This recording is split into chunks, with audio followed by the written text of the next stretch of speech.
All right, rolling into chapter 1 of Keep Me by Sara Cate, we are introduced to Sylvie and Aaron, who have traveled over 300 miles, 40 hours to get to Scotland. Why? Is it to see the beautiful sights? No! Aaron wants to find this typewriter, which apparently is an heirloom in his family bloodline, and it's really important to him.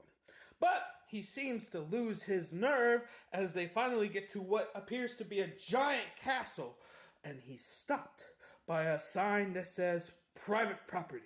So he just wants to turn around, but Sylvie ain't having that because they came all this way and she seems to have bigger balls than Aaron does. So she comes up with this great plan. They're going to go onto the property and they're going to break in and see if they can find the typewriter. Nothing wrong with that. Aaron argues, he gets shut down as men tend to do in relationships, and he does what he is told. And he drives to the back of the castle because, well, Sylvie has some experience in breaking into places, and that seems to be the place that is less guarded. But luckily for them, they don't have to break any laws because a woman comes out of the door on this nice rainy day. She's holding her shoes, she's got her makeup all smeared, and she seems to be doing what is called a walk of shame. I didn't know what this was because I've never experienced it. You should Google it. Anyhow, so she goes up to the window and she goes, "Yo, you my Uber?" And they're like, "No, we're not your Uber." And she goes, "Oh," as another car appears and she saunters off in that direction. So Sylvie's like, "Oh, yo, that door's got to be unlocked now.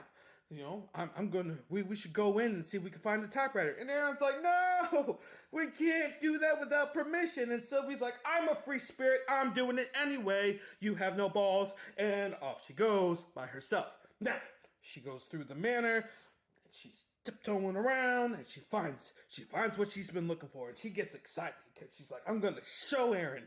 I'm going to show him." And she takes pictures.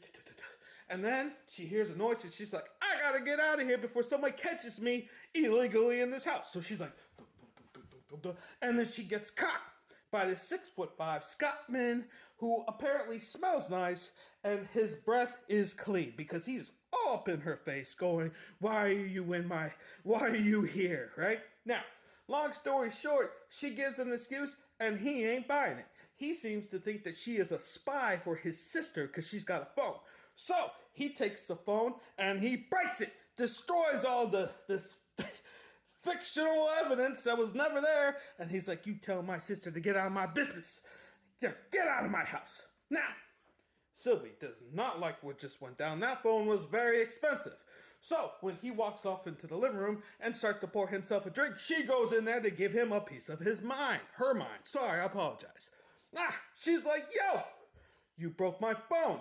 And he's like, "You broke into my house." And she's like, "You're gonna buy me a new one." And he's like, "You're lucky I haven't called the cops, you crazy woman." And she's like, "You're gonna buy me a new one." So now he's like, he gets up in her face again, and apparently his breath smells really good. He's using I don't know what kind of toothpaste. I don't use toothpaste. Shoot.